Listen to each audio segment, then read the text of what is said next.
One of the greatest Miami Dolphins of all time, Mercury Morris, is in the building. I'm just going to call him Two. What's happening, brother? How you doing? All right, man. I'm doing all right. Okay, you've been to a few of these NFL honors. What makes this one special, or what are you looking for, or what do you anticipate? Of course, you know, the undefeated season, the team just gets honored each and every year. We popping champagne. You know what?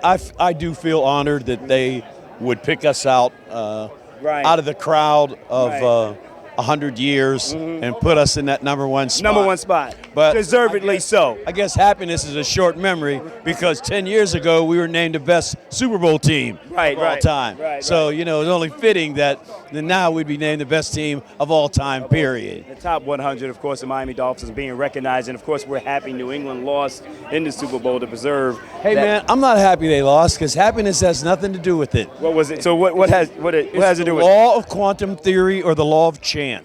You have a 50-50 chance for heads or tails. Right. And that's what they went in that game in. They expected heads, and it was tails. It was tails. So let me ask you this. More. With the way the league has evolved, and it's a passing league, right? And then you see what the Tennessee Titans did with Derrick Henry and the running game, 200 yards. And when you look back to the 70s with the Miami Dolphins, and it was all about the run. Exactly. What do you think is most important for an NFL team to be successful?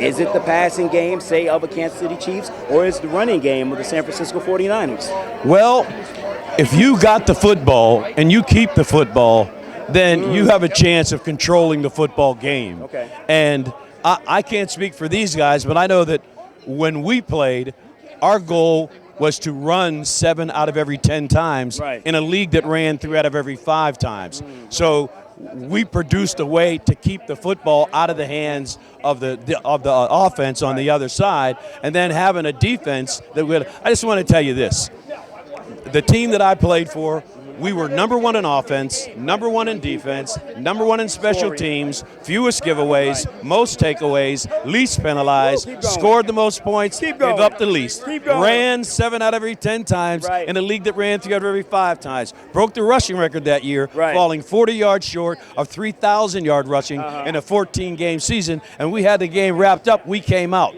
We lost our starting quarterback for the first 6 games. He was gone.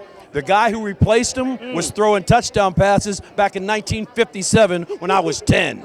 So we go into that game, we're 16-0, and they make us dogs in the Super Bowl because they said, oh, they can't win 17 games. Well, we didn't have to win 17. We only had to win 1. And that was the one we lined up for when we got our butts beat the year before. Because Don brought us in and told us, get back to that game and win that one.